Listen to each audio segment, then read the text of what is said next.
Dans le rapport, il faut retenir plusieurs choses.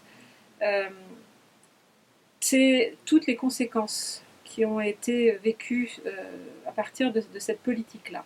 C'est une politique qui était profondément raciste. C'est une politique qui visait à éradiquer l'indianité et à changer les mentalités.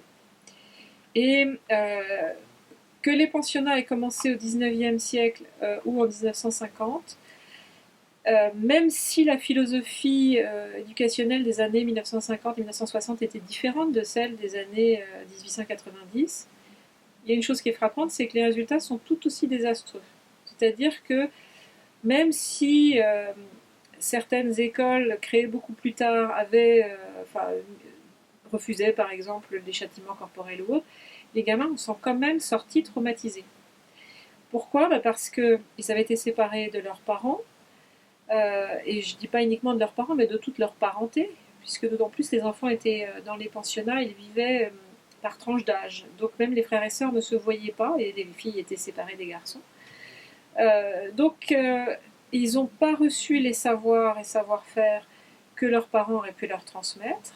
Ils n'ont pas appris la langue, leur langue vernaculaire. Donc beaucoup de langues ont énormément souffert, certaines se sont perdues à cause des pensionnats. Tous les pensionnats n'interdisaient pas la langue, mais toutes les décourageaient quand même. Et puis les enfants ont appris assez tôt que même quand la langue n'était pas découragée, il valait mieux pas parce que c'était une preuve de sauvagerie. Donc eux-mêmes s'interdisaient entre eux, donc développant des comportements anticulturels eux-mêmes, mais qui étaient induits par l'éducation qu'ils avaient reçue. Donc ils ont appris la détestation de ce qu'ils étaient eux-mêmes, de leur culture, de leur passé et autres. Ça a fait énormément de dégâts. Alors non seulement ils n'ont pas appris à eux-mêmes à devenir des parents, donc il y a un problème de transmission des habiletés parentales terrible qui est généralisé, mais ils ont aussi perdu tout ce qui faisait la structure de l'ordre social de leur société. Ils ont aussi perdu quelque chose de très important, c'est la fierté d'être qui on est.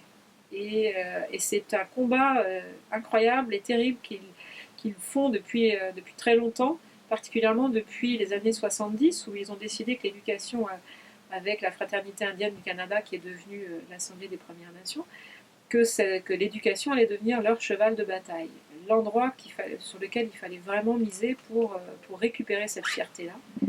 Et c'est une œuvre qui va devoir non seulement être continuée, parce que restaurer une fierté identitaire, ça ne se fait pas ni en une décennie, ni en deux, ni en trois, mais en plus que ça, et ça veut dire aussi qu'il faut que tous les allochtones, c'est-à-dire les non-autochtones, participent à ce projet de restauration de la fierté identitaire.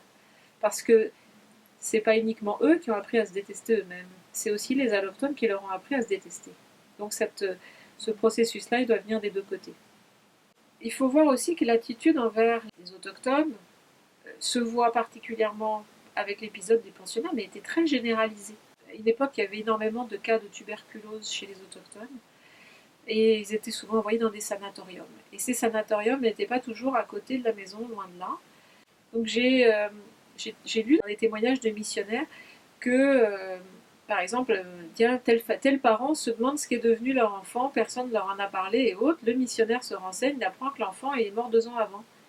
Et il va le dire, mais personne s'en était préoccupé, parce que comme les parents étaient semi-nomades, et qu'en plus c'était pas dans les mentalités d'aller réclamer de l'information, on leur disait pas. Alors eux, ils attendaient, et puis parfois ils apprenaient 2 ans après, puis ils savent même pas où leur enfant est enterré. Donc ça, c'est très... Et comme il s'est passé la même chose dans les pensionnats, c'est très représentatif du manque de considération, comme si on leur prêtait un total manque d'émotion. En fait, c'est très déshumanisant, et ça m'a énormément... ça me choque beaucoup, ça m'a énormément frappé de lire ce genre de témoignage, mais c'est assez courant. Je me souviens d'une entrevue que j'avais vue de Richard Kistabich, ancien chef algonquin qui maintenant qui a travaillé à la Fondation autochtone de guérison et maintenant qui travaille à la Fondation autochtone de l'espoir. C'est un ancien pensionnaire du pensionnat d'Amos. Et dans une de ses entrevues, il disait « Avant qu'on se réconcilie avec vous, on va d'abord se réconcilier avec nous-mêmes. Puis dites-vous un truc, nous on vous connaît, on parle même votre langue. Et vous, vous nous connaissez pas. Apprenez d'abord à nous connaître, puis après, peut-être qu'on pourra se réconcilier avec vous, mais pas avant. Et ça, j'ai trouvé que c'était une vérité incroyable. Comment voulez-vous apprendre à vous réconcilier avec quelqu'un dont vous n'avez pas la moindre idée? Alors, ça prend du temps, mais ça vaut le coup, parce que quand on est chercheur, plus on apprend à connaître les gens, plus on devient passionné par eux, par la richesse de leur culture et autres. Et c'est une chance qu'il faut donner au plus possible de monde.